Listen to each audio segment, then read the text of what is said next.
পুরুষের hormone testosterone, sex hormone, এই hormone কিভাবে বৃদ্ধি করবেন এই বিষয় নিয়ে এই পর্বে কথা বলবো। এর আগে আমি বলেছিলাম পুরুষের হরমোন কমে গেলে কি কি লক্ষণগুলো প্রকাশ পায়, এবং আরেকটি ভিডিওতে আমি বলেছিলাম যে কি কি কারণে এই সেক্স হরমোন কমে যায়। তো যেহেতু একসাথে যদি আমি অনেক বিষয় নিয়ে আলোচনা করি ভিডিওটা অনেক বড় হয়ে যায়, তো ওই ভিডিও দুইটি আপনারা ভিডিও ডেসক্রিপশনে দেয়া থাকবে, লিংক না হয় আই বাটনে দেয়া থাকবে, সেখান থেকে দেখে নেবেন। এই পর্বে আলোচনা করব পুরুষের সেক্স হরমোন কিভাবে বৃদ্ধি করবেন। তো পুরুষের সেক্স হরমোন বৃদ্ধির জন্য বলতে হবে, আমি যে বললাম আগে কি কি কারণে কমে যায়, তো সে তার উল্টো কাজটা করতে হবে। কি কাজ? সেটা হচ্ছে আপনাকে প্রচুর পরিমাণ ব্যায়াম করতে হবে। আমরা বর্তমানে কায়িক পরিশ্রম অনেক কমে যাচ্ছে, আমরা মেশিং এর প্রতি নির্ভরশীল, আমরা মেশিং যন্ত্রপাতির উপরে নির্ভরশীল, তাই আমাদের দেহের কায়িক পরিশ্রম হচ্ছে না। তো কায়িক পরিশ্রম করতে হবে, এক্সারসাইজ করতে হবে। যারা হয়তো অনেকে মনে করেন ঘরের গৃহস্থলী যে কাজ আছে সেটা আপনি করতে পারেন, দেখা যায় কিছু ব্যায়াম করতে পারেন, তারপরে হচ্ছে বাইরে দৌড়াদৌড়ি করতে পারেন, জিমে যেতে পারেন, তারপরে প্রতিদিন সকালে হচ্ছে রোদ্রের আলো লাগাতে পারেন 10 থেকে 15 মিনিট। ভিটামিন ডি কিন্তু এই যে পুরুষের সেক্স হরমোন বৃদ্ধিতে খুবই গুরুত্বপূর্ণ ভূমিকা পালন করে। তো এই ব্যায়াম, ভিটামিন ডি, এই দুইটা মানতে হবে। আপনাকে টেনশন ফ্রি থাকতে হবে, ডিপ্রেশন মুক্ত থাকতে হবে। যখন একজন মানুষ প্রচন্ড পরিমাণ ডিপ্রেশন, চাপ, মানসিক চাপে থাকে, তখন কিন্তু তার দেহের বায়োলজিক্যাল ক্লকটা কিন্তু অ্যাবনর্মাল হয়ে যায়, অস্বাভাবিক হয়ে যায়। ফলে কিন্তু দেখা যায় তার টেস্টোস্টেরন লেভেলটাও কিন্তু অস্বাভাবিক হয়ে যায়। তাই আপনার যদি প্রচন্ড পরিমাণ ডিপ্রেশন থাকে, ডিপ্রেশন থাকতেই হবে।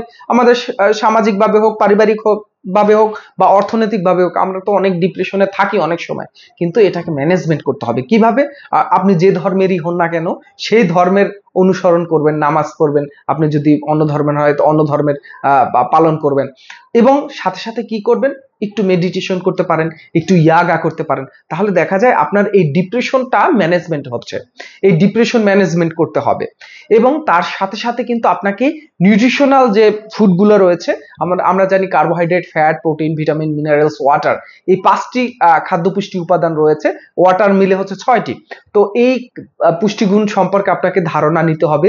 আমি পুষ্টিকর বিষয়ের উপরে প্রতিনিয়ত ভিডিও করে আপনারা সেটাও আই বাটনে দিয়ে দেবো। এই পুষ্টি সম্পর্কে আপনার ধারণা থাকতে হবে। দেখেন, পুষ্টি সম্পর্কে যদি আপনার ধারণা থাকে, আপনার যে কোনো রোগ হোক না কেন, আপনি কিন্তু সেই খাবার পরিবর্তন করে বা ডায়েট পরিবর্তন করে আপনি সুস্থ থাকতে পারবেন। তো সেটা দেখে নেবেন। কারণ হচ্ছে আমাদের সুস্থ থাকার জন্য এই বর্তমান সময় বিষাক্ত যুগ, ভেজাল ভেজাল খাবার, সব জায়গায় ভেজাল, সব জায়গায় খাদ্যে ভেজাল, তারপর আমাদের চাকরি ক্ষেত্রে ভেজাল, চিকিৎসা ক্ষেত্রে ভেজাল, সব জায়গায় ভেজাল। তো এই ভেজালের দুনিয়ায় নিজেকে সুস্থ রাখার জন্য নিজেকে একটু শিখতে হবে, একটু পরিশ্রম। দেখেন, আপনি হয়তো একটা নাটক দেখে, আপনি একটু সিনেমা দেখে আপনি টাইম নষ্ট করছেন 2 ঘন্টা, একটু বিনোদন পারপাসের জন্য আপনি এটা দেখছেন, দেখার পরে কিন্তু সেটা ভুলে যাচ্ছেন। আগামী দিন আপনার বাস্তব জীবনে কোনো কাজে লাগবে না।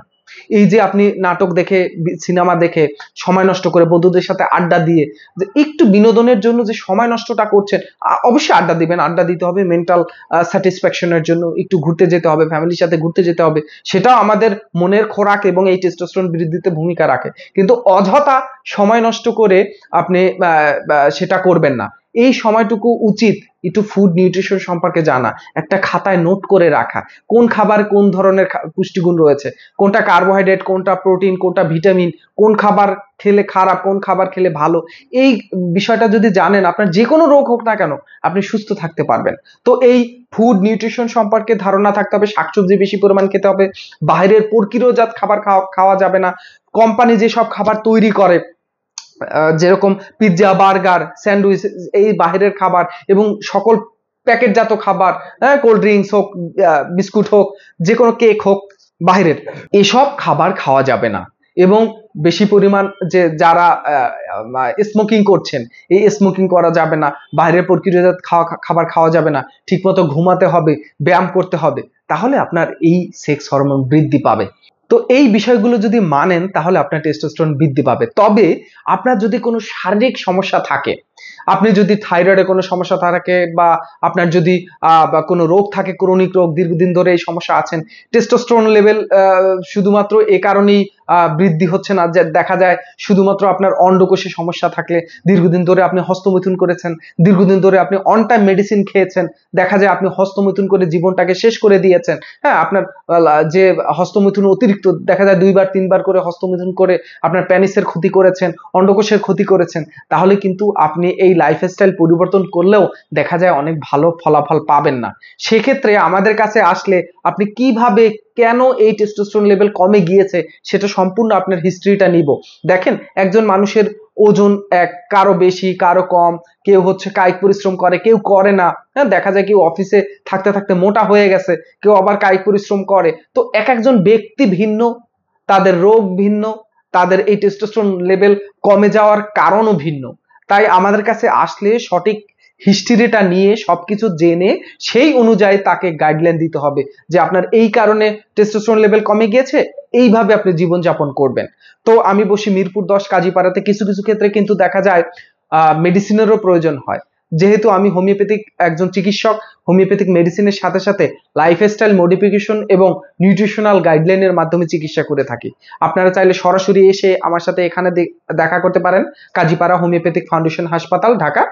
আর যদি মনে করেন অনেক দূরে থাকেন বা দেশের বাইরে থাকেন, সেক্ষেত্রে মেডিসিনটা কুরিয়ার করে দেশের যে কোনো জায়গায় নিয়ে যেতে পারবেন। দেশের বাইরে যদি মেডিসিন নিতে যান, তাহলে আপনার কোনো পরিচিত ব্যক্তির মাধ্যমে দেশের বাইরে নিয়ে যেতে পারবেন। কিন্তু দেশের ভিতরে আমরা সমস্ত বাংলাদেশে কিন্তু সুন্দরবন কুরিয়ার সার্ভিসের মাধ্যমে মেডিসিন পাঠিয়ে থাকি। তো ভিডিওতে দেওয়া নাম্বারে যোগাযোগ করে আমার সহকারী ফোন রিসিভ করবে, তার সাথে কথা বলে আপনি সরাসরি অথবা ভিডিও কলে সিরিয়াল দিতে পারেন। পরবর্তীতে কোনো আপনার স্বাস্থ্যের গুরুত্বপূর্ণ বিষয় নিয়ে আলোচনা করব। আপনারা ভালো থাকবেন, ধন্যবাদ।